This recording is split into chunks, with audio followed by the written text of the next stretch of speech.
Good morning. 6:35. I woke up about an hour ago. Well, I woke up at 5, so an hour and a half ago. I'm rushing to get ready because I'm kind of late. But I just got all my stuff all packed up, so taking my 6-pack bag. I have all my meals in here. My gym stuff is there. I have a really busy day today, and I'm gonna do my best to get a workout in on my lunch break. I probably won't film again until I get off work, so. All right, guys. Have a good day. Do something today that is gonna get you closer to whatever your goals are, and just try to have a positive attitude, as shitty as it can be. Like, I'm about to go sit in some gnarly traffic, and I'm already like starting to get annoyed, but I'm like trying to, it's gonna be okay. It's gonna be okay. It's gonna be okay. You know, stuff like that. Just be fucking like happy you're alive, right? All right, bye.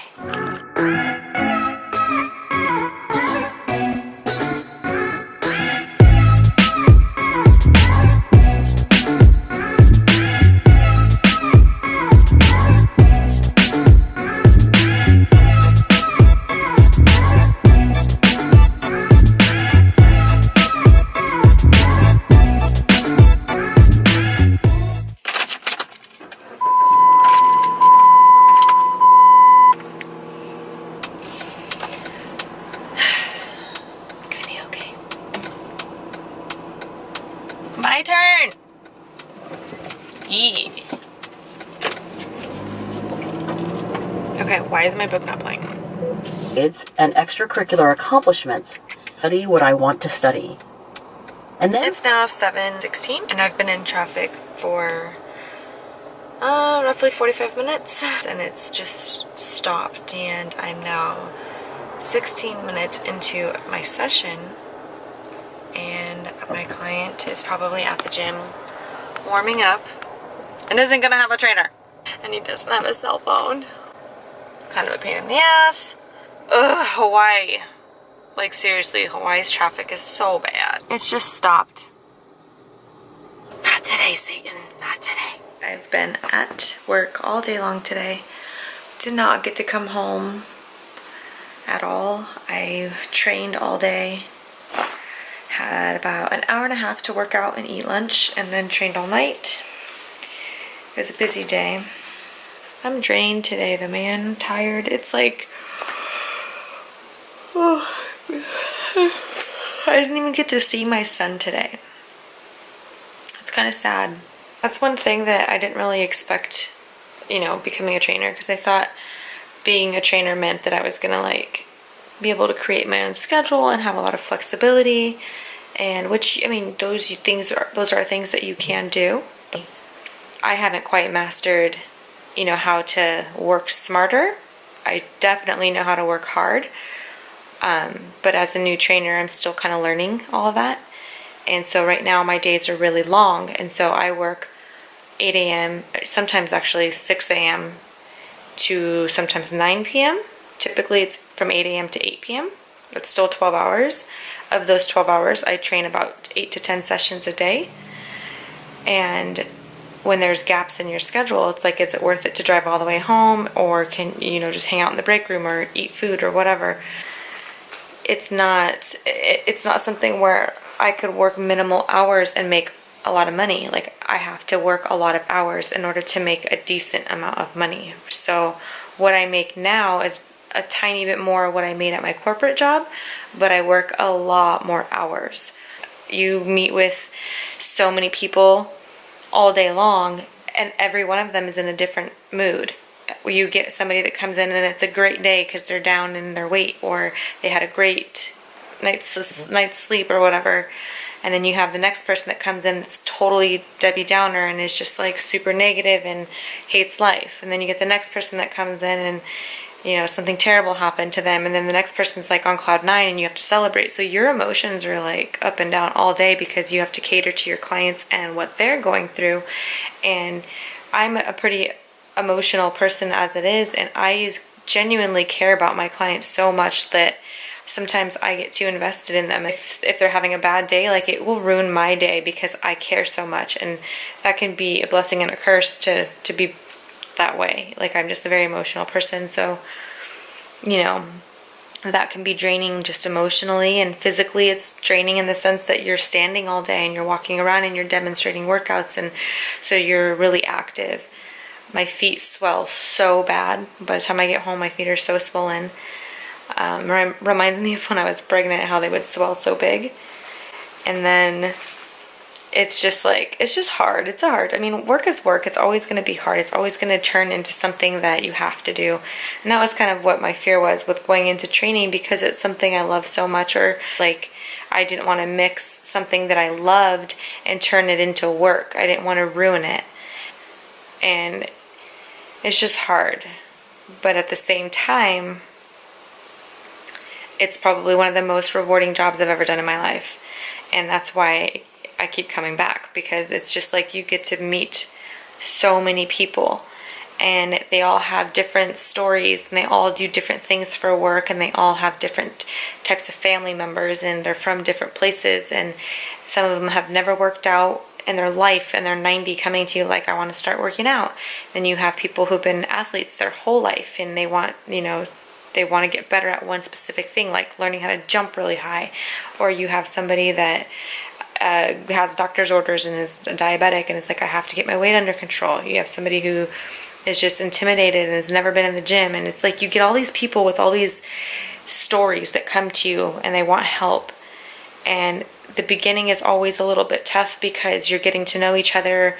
And as a trainer, I'm getting to know you as a person and your body, and learning your habits and your, what works, what doesn't work. And then eventually I am able to program it, put together a program that's going to work. And then I get to watch you grow and watch you develop and hit these goals and not be so scared anymore. And, squat this, or you deadlift that, or literally some people just be able to walk down the stairs and not hold on to the rail is a big deal.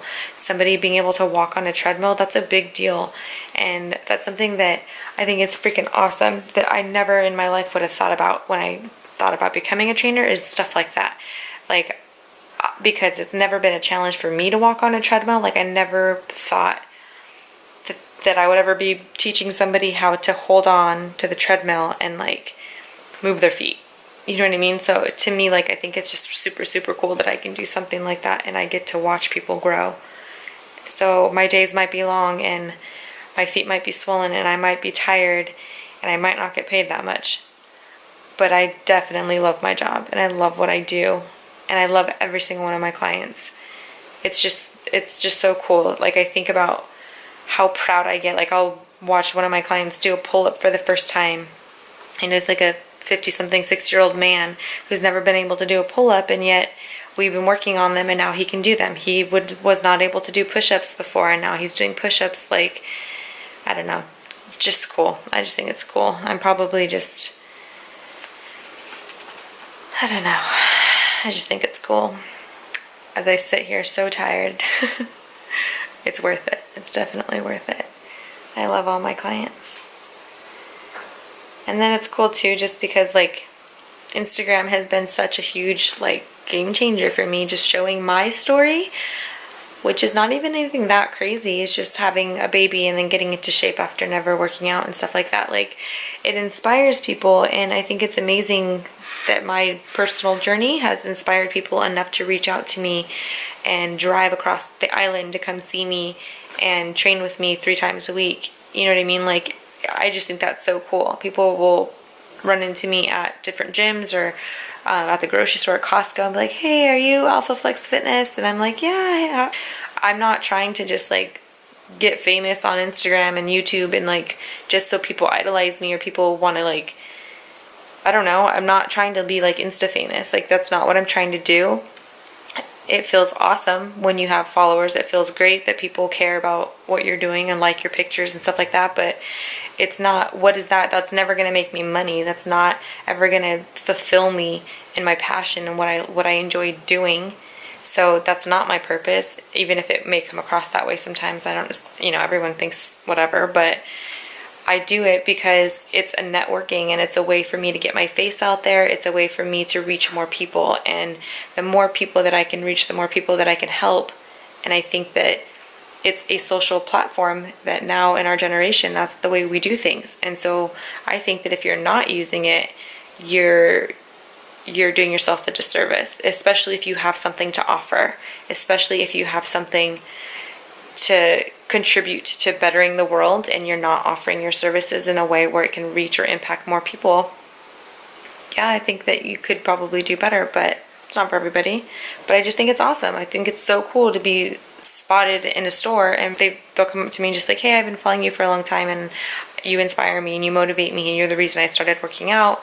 I watch all your videos, and I'm just like, that is fucking awesome. I love that. It's so cool. It's so cool to know that all the time I spend editing pictures and uploading photos and editing videos and all that stuff, it all in one way or another comes back full circle, and it's for a reason. And I dig it. I'm into it. It's not for everybody. Not everybody wants to share their whole life, but I don't know. It's kind of my thing. I like it. It doesn't bother me, and it doesn't bother me when other people do it either. Social media definitely has a bad name, I feel, but there's so many good things that have come from it for me personally, and I think it's probably one of the best things I ever did was start that stupid little Instagram account. My old username was, what was it? It was Little Bitty Gains. Because my husband called me Little Bitty, and I was trying to make gains. And then I changed it. But yeah. How's that for a late night ramble? I'm tired. I'm going to go to bed. Alright, that's enough for tonight. It's going to be a long ass video now because I just talked my head off, but whatever. Good night, guys. Bye. Good morning, guys.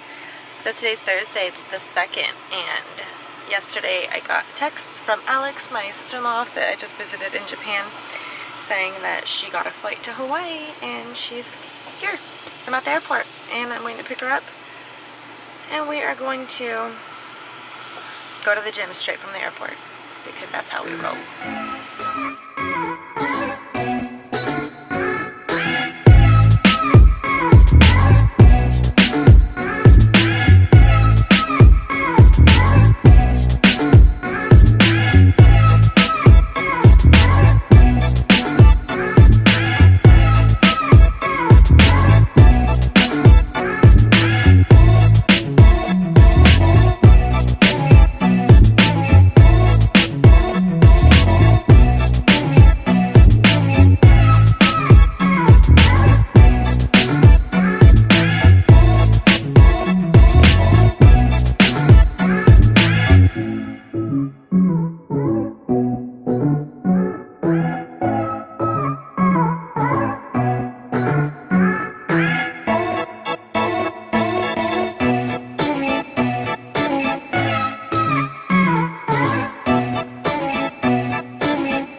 Tito.